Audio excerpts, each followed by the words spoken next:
Mais tout d'abord, nous recevons avec un grand plaisir un cerveau baroque et rugissant, en son temps sans doute adepte du gaz de shit, voire plus si affinité, Philippe Druyet, pionnier de l'heroic fantasy dans la BD, qui publie son autoportrait.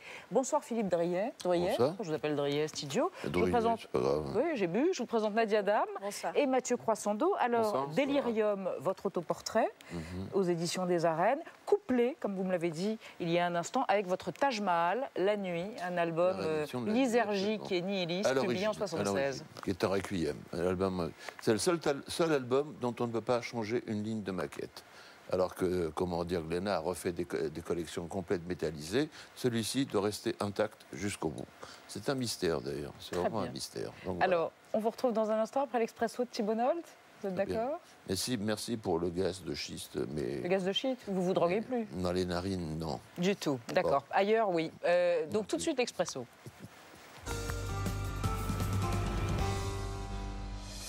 Philippe Druyet est un démiurge de la BD de science-fiction.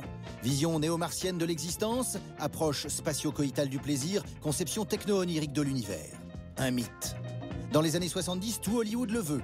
À l'époque, Druyet dit fuck et replonge la plume dans l'encrier, le nez dans la poudre, parfois le contraire. Druyet était une star, admirée d'Hergé, Moebius ou Goscinny. Sa mamie concierge dans le 16e pouvait être fière. Mais le dessinateur Patachon a un pédigré en plomb. Son prénom est un hommage à l'ami de la famille et chef de la milice, Philippe Henriot, assassiné le jour de sa naissance. Le monstre sacré est en fait le rejeton de Sacré Monstre. Papa et maman Druyet, parmi les plus vils collabos de la Seconde Guerre, ont été condamnés à mort par contumace en 1945. Ils ont détalé à Sigmaringen en Allemagne pour rejoindre Pétain ou Céline, se sont miraculeusement dérobés à leur funeste sort et ont gagné l'Espagne où le seigneur Victor Druyet a fait profiter les franquistes de son expertise de milicien tortionnaire. Rejeton transbahuté à travers l'Europe fasciste, biberonné à l'antisémitisme, Druyet décide à 69 ans de vider ses poubelles familiales et d'expédier les cosmocrapules de son enfance dans les ténèbres de l'histoire. Un voyage au bout de la nuit noire.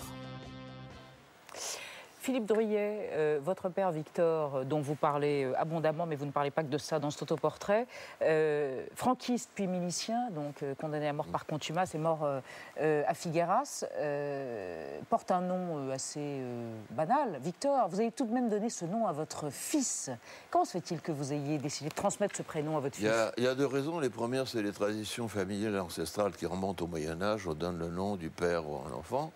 Et ensuite, je le dis dans le bouquin, c'est simplement pour anoblir et enlever la souillure d'un prénom qui a été, et d'un comportement.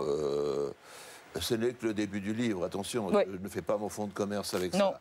Mais on est enfant de salaud, on est jeune, on vous ment jusqu'à l'âge de 14 ou 15 ans, on ne comprend rien à ce qui se passe, même très jeune, même gamin, même à 6 ou 7 ans, on sent qu'il y a un malaise, on ne comprend pas très bien, et il y a un problème, et ensuite on découvre qu'on est issu d'un groupe de gens qui ont une mentalité et une pensée qu'on va appeler délicatement un peu spéciale. Oui, pour ne pas dire fasciste et antisémite. Voilà. Vous balancez tout ça aujourd'hui, vous avez 70 ans, mais la rupture, vous l'avez consommée bien avant, à l'adolescence. Vous avez décidé de rompre intégralement avec cette famille, sauf votre grand-mère. Le seul fantôme vivant qui me poursuivait jusqu'au bout, c'était ma mère, qui m'a, désolé de langage, qui n'est pas à châtier, mais qui m'a emmerdé jusqu'à sa mort il y a 5 ou 6 ans, et qui, jamais de sa vie, n'a changé d'avis, malgré mes multiples tentatives, et en plus, étant malheureusement con comme un balai ou follement amoureuse de son mec, je l'ai interrogée souvent et puis j'essayais comme tout archange imbécile de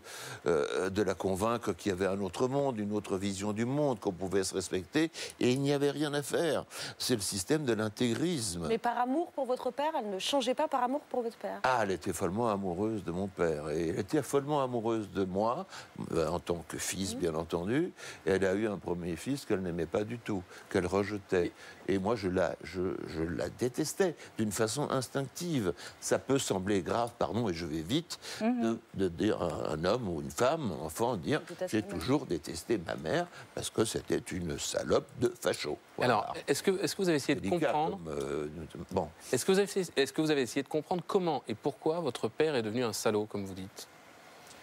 Il y a des gens qui se trompent de camp parce qu'ils ont mal lu ou parce qu'ils ont vécu dans un milieu. À un moment donné, ce n'est pas dans ce livre, je le dis ailleurs, je peux excuser un SS de 16 ou 17 ans. On ne lui a pas donné, dans une famille qui est déjà dans ce système d'horreur, l'occasion d'aller voir ailleurs s'il n'en a pas la curiosité.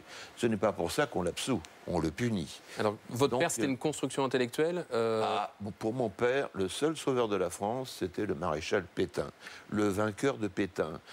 C'est très un beau lapsus. Le vainqueur de Pétain, j'allais dire le vainqueur de Verdun. Le vainqueur de quoi? De la plus abominable boucherie du siècle dernier. Donc, j'ai toujours dit, je le dis dans ce bouquin, si mon père avait vécu, que serais-je devenu?